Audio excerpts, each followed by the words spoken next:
Diante de tudo que está acontecendo na Amazônia, eu fiquei pensando como me manifestar, né?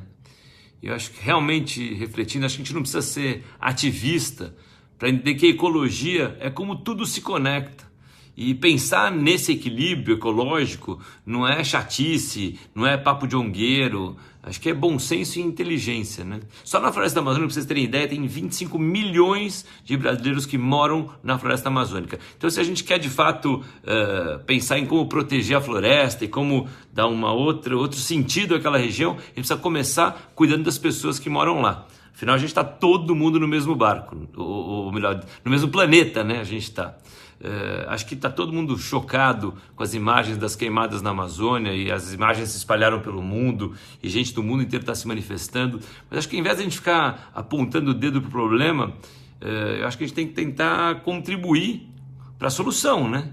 Eu pessoalmente estou numa cruzada pelo conhecimento, né, pelo aprendizado, onde perguntar, onde ter dúvidas é muito melhor do que ter certezas, né?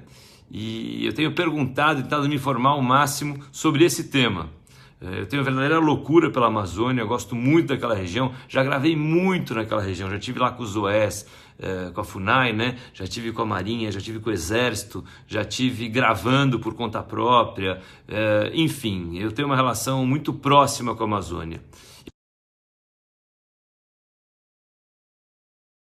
E acho possível, sim, a gente pensar num Brasil, num projeto para o Brasil, para a Amazônia, sem a exploração e o desmatamento ilegal do bioma brasileiro, né? Sem invasão de terras indígenas, sem invasão de unidades de conservação, sem invasão de propriedades rurais, sem negar a ciência. Eu acho que a gente não tem que brigar com ninguém de jeito nenhum. A gente tem sim que se organizar como sociedade civil, para de um lado, né, com uma mão a gente se defender de políticas equivocadas e com a outra mão propor soluções, né? Propor projetos, políticas públicas, enfim.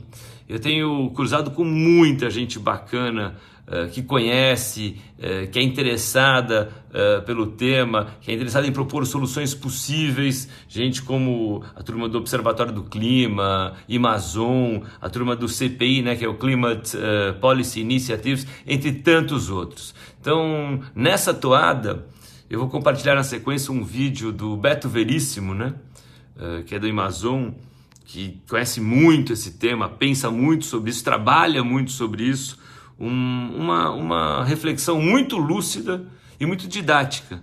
Então eu faço das palavras do Beto as minhas palavras, na sequência.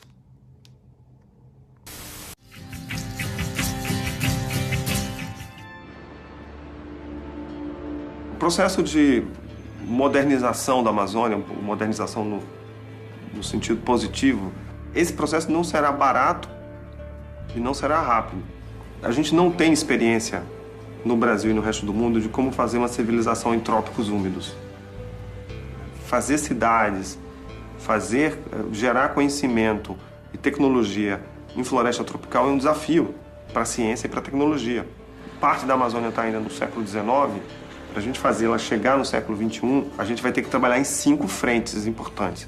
Primeiro, precisamos melhorar fortemente as cidades da Amazônia. As cidades da Amazônia são cidades com sérios problemas de infraestrutura e de déficit social. Segundo, a gente precisa levar uma nova geração de ciência e tecnologia na Amazônia. Centros avançados que operem na Amazônia com agenda de longo prazo, com fixação de gente, de doutores e produtores de conhecimento.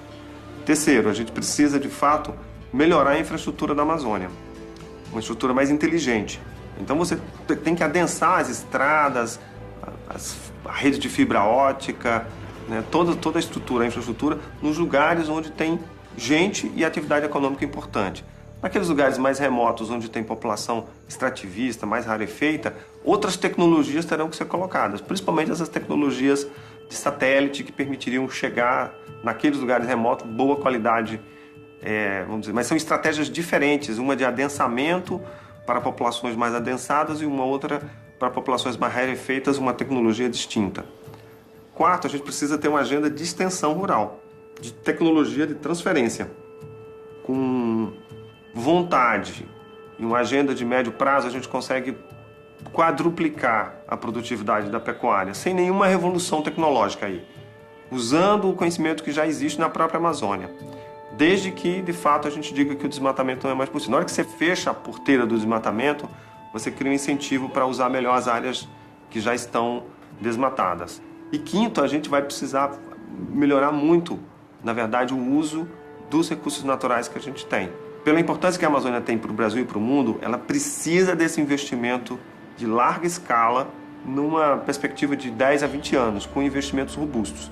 E essa é uma agenda, se a gente quiser transformar a Amazônia num lugar onde vai ter boa qualidade de vida, uma economia vibrante, diversificada e, sobretudo, de baixo carbono, uma economia que não desmata, e que a gente queira ter aí 80% da Amazônia conservada, que é o entendimento de todo mundo de que o desmatamento, o teto dele deveria ser 20% do território. Já é mais do que suficiente para abrigar todas as atividades econômicas e todas as infraestruturas. E que a gente deveria perseguir uma meta de desmatamento zero em 2020. Você oferecer alternativas econômicas e começar a atender essas demandas sociais de forma mais estruturada, a Amazônia consegue ter uma solução, porque ainda, apesar de todo o estrago que já foi feito, nós ainda temos 80% de floresta. Então dá tempo. Porque restaurar custa muito caro. Conservar custa barato. Manter o que está em pé é bem mais barato. E faz muito mais sentido.